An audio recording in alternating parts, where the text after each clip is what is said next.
लेकिन गुलामी से बाहर आना, ये तानाशाहियों से बाहर आना, तो भाई 2 मिनट के लिए गेट से बाहर आ जाओ।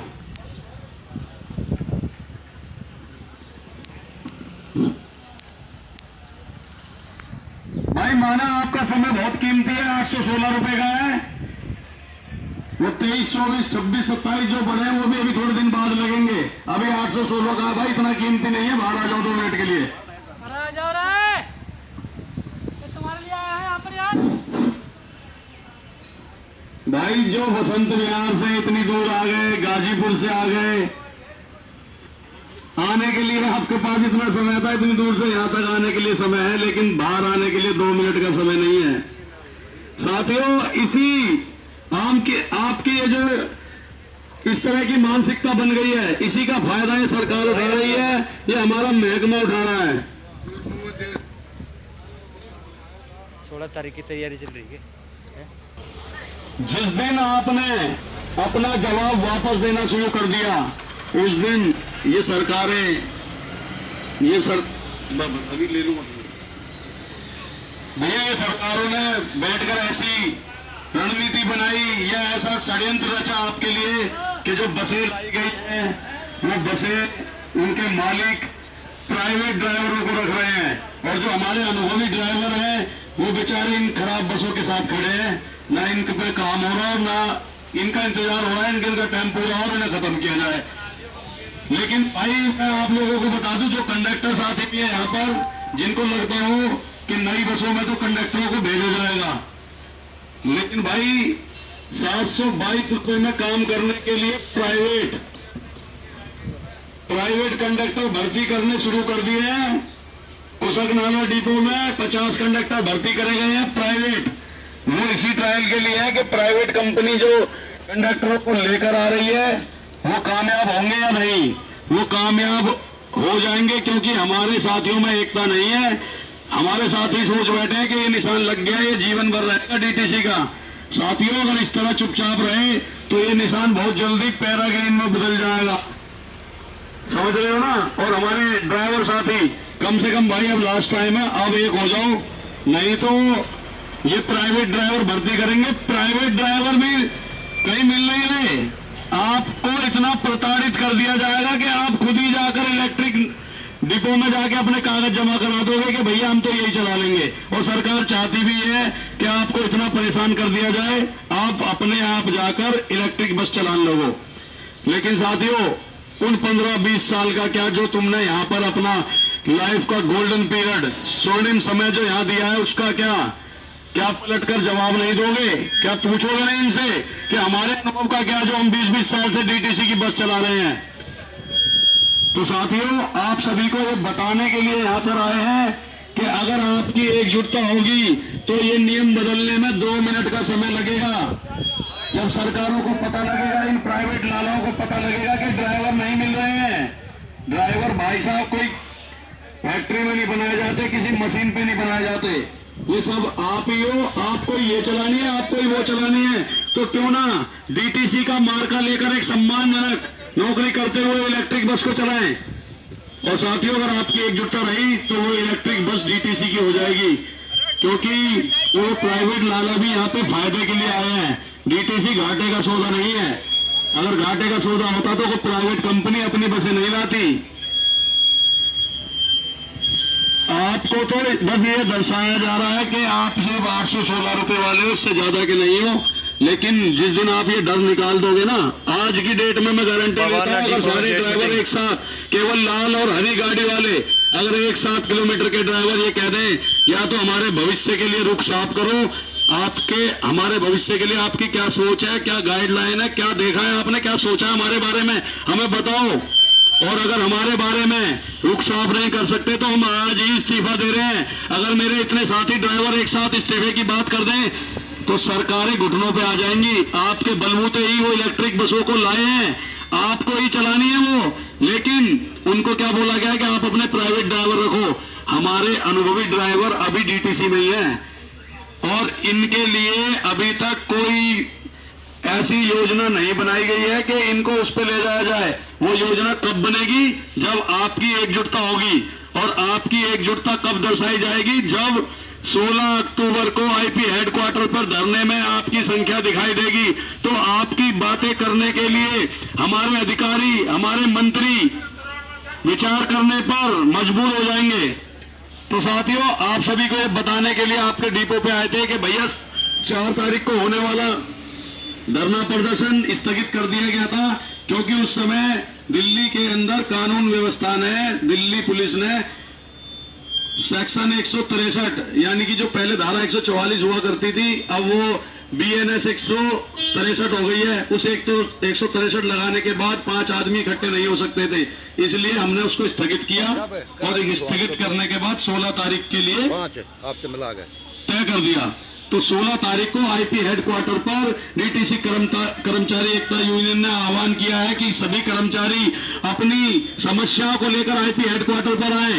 आपकी जितनी बड़ी संख्या होगी, आपकी आवाज उतनी तेजी से इन सब गूंगे बहरे मंत्रियों के कानों में पहुंचेगी।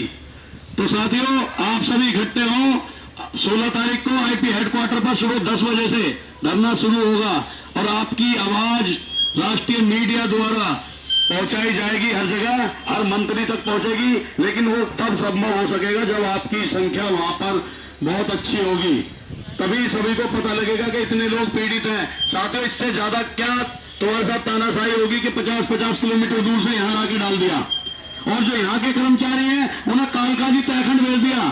क्या आपको दिखाई नहीं देता? ये आपको जानबूझकर परेशान करने के लिए, हताश करने के लिए किया जा रहा है। नहीं तो जो यहाँ के साथी थे यहाँ रह सकते थे, और जो वहां के साथी थे वहीं रह सकते थे। लेकिन किया क्या जा रहा है? गाजीपुर से हरिनगर, नरेला, बवाना, और नरेला बवाना वाले साथी, सादीपुर के साथी तहखंड, ओखला, नोएडा, ईस्ट से नॉर्थ में भेजा गया, नॉर्थ वालों को ईस्ट में। साथियों, ये मैनेजमेंट नहीं है, ये आपको हरेसमेंट करने का तरीका है ताकि आप परेशान हो जाओ। अभी मैंने बात करते हुए सुने कुछ ड्राइवर कि भैया नंदनगरी डिपो खाली हुआ है, उसके ड्राइवरों को यहाँ भेज दिया है, अब वहां इलेक्ट्रिक बसें आ रही हैं, उनके लिए फार्म मुंडेला कला डिपो में जमा कराए जा रहे हैं इलेक्ट्रिक डिपो के लिए।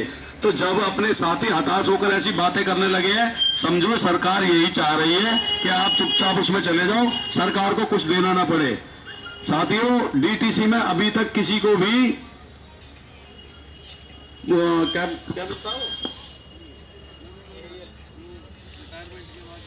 ग्रेजुएटी अभी तक कॉन्ट्रैक्ट के किसी कर्मचारी को डीटीसी द्वारा दी नहीं गई। और आप अगर चुपचाप वहां चले गए तो आप ग्रेजुएटी से भी हाथ धो बैठोगे। ग्रेजुएटी दिलवाने की जिम्मेदारी यूनियन की है। जिसको लगता हो ग्रेजुएटी नहीं मिलेगी, आपके किसी साथी ने नौकरी छोड़ दी हो या कॉन्ट्रैक्ट पर रिटायर हो गया हो, उसको हमारा कॉन्ट्रैक्ट नंबर दे देना, उनसे कह देना गारंटी लेकर 1 पैसा नहीं लगेगा कोर्ट में, और उनको ग्रेजुएटी दिलाने की जिम्मेदारी हमारी।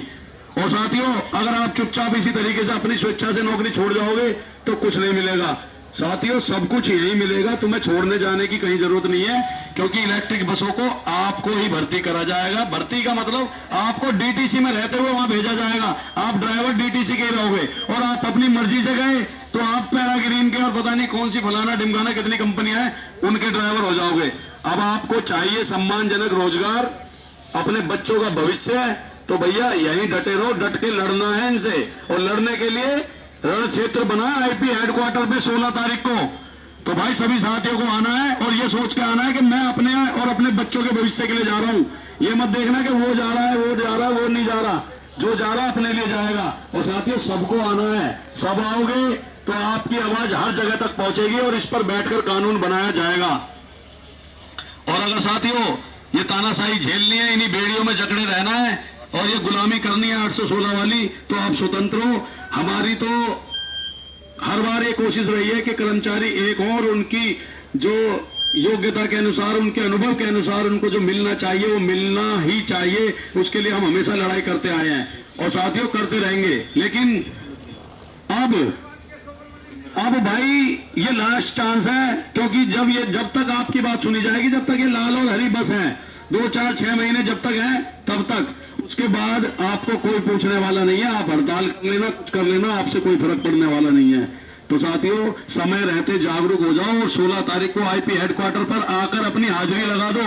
आपको अगर डर लगता हो कि भाई मेरे को मेरी वीडियो कोई बना लेगा, मुझे देख लेगा, मुझे निकाल देगा। निकालने वाले तो ये वैसे भी हैं, अगर आप नहीं बोलोगे तो ये निकाल देंगे। अगर आप पलटकर जवाब देने लगोगे तो मजबूर होकर आपको आपका रोजगार इनको वापस देना पड़ेगा, और वो भी सम्मानजनक रोजगार। लेबर लॉ में जिसका उल्लेख किया जाता है कि रोजगार में ये सुविधाएं होती हैं, आपको कुछ नहीं दी जा रही, आपको उनके बारे में पता भी नहीं लगने दिया जाता। साथियों, 2018 में मुझे टर्मिनेट करा था और आज तक केस लड़ रहा हूं, और केस लड़ने के बावजूद जज साहब द्वारा यह बता दिया गया है कि पूरे बैक वेजेस के साथ आपको डीटीसी में वापसी करूंगा। लेकिन वापसी में डीटीसी में नौकरी नहीं करूंगा, मेरे को वापस भेजा जाएगा, अगले दिन रिजाइन कर दूंगा। क्योंकि भाई ये गुलामी की जो जंजीरों में आप झगड़े हुए मैं देख नहीं सकता, ना मैं सह सकता, ना मैं पहले सह सकता था। और मेरे बारे में जो भी साथी जानते हैं उनको पता भी होगा मुझे क्यों निकाला गया था। मैं अकेला सामना करने के लिए तैयार रहता हूं और रहा था, अब भी हूं। कम से कम अब आपके सामने मैं और मेरी जैसी टीम खड़ी है, तो आपको इस चीज से नहीं डरना कि आपके ऊपर कोई कानूनी कार्रवाई कर पाएगा या विभागीय कार्रवाई हो सकेगी, क्योंकि उसके लिए हम खड़े हैं। और साथियों, अगर अब की बार आपकी जनसंख्या या आपकी एकता वहां नहीं दिखाई दी तो मजबूरन हम भी इस लड़ाई को छोड़ देंगे। भाई आखिरी चांस रहा है, क्योंकि मुझे नहीं लगता फिर उन प्राइवेट बस में जो रहेंगे वो प्राइवेट कहलाएंगे, वो डीटीसी के होंगे नहीं। और ये यूनियन जो है डीटीसी कर्मचारियों की है। साथियों, हम उन प्राइवेट वालों के भी लड़ रहे हैं, उन ड्राइवरों के साथ भी वो शोषण हो रहा है। लेकिन पहला जो हमारा प्रथम कर्तव्य बनता है वो डीटीसी के लिए बनता है, इसलिए आपको जागरूक करने के लिए आए थे। साथियों, 15-20 साल से नौकरी कर रहे हो, ड्राइवर तो और पुराने टाइम से कर रहे हैं। तो साथियों, सभी साथियों से एक सवाल है कि इतने दिन से नौकरी करते हुए भी, एक सरकारी महकमे में नौकरी करते हुए, कोई सा साथी ऐसा है जो कॉन्ट्रैक्ट का हो, उसने अपनी इसी तनख्वाह से 25 गज का प्लॉट खरीदा हो? कोई साथी हो तो हाथ खड़ा करके बता दे कि मैंने खरीदा था। भाई आपके बच्चे, मन तो उनका भी करता होगा कि हफ्ते में 1-2 बार सेब खा लूं, लेकिन आपकी तनख्वाह ऐसी तो दिखाई नहीं देती मुझे कि आप हफ्ते में 1-2 बार 2-2 किलो सेब ले जाए अपने घर पे, पनीर खिला दें अपने बच्चों को। तो साथियों, ऐसी नौकरी का क्या फायदा? अगर इसी नौकरी को अपने बच्चों का भविष्य बनाना है, सम्मानजनक रोजगार करना है, तो भाई साहब अपनी एकता दिखानी होगी। और सभी साथियों का इंतजार रहेगा आईपी हेडक्वार्टर पर। आईपी हेडक्वार्टर पर आए, अपनी एकता दिखाएं, अपनी हाजिरी वहां लगवाएं। और साथियों, ड्राइवरों के लिए स्पेशल बात बताने जा रहा हूं, भाई साहब उसे ध्यान से सुनना, बाकी 2 मिनट का समय देना, आप चले जाना, कोई दिक्कत नहीं है।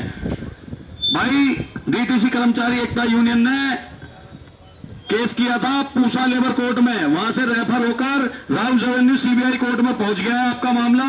और जो भी साथी यूनियन से जुड़ा होगा, यूनियन का मेंबर होगा, यूनियन के साथ खड़ा होगा, उसका नाम उस केस में दर्ज होगा। और उस केस में दर्ज नाम वाले व्यक्ति को ये लाल बसें बंद होने के बाद भी डीटीसी नहीं निकाल सकती। डीटीसी उसे निकालने के लिए परमिशन लेने जाना होगा राउस एवेन्यू कोर्ट में, और कोर्ट कभी परमिशन नहीं देती किसी कर्मचारी को नौकरी से निकालने की।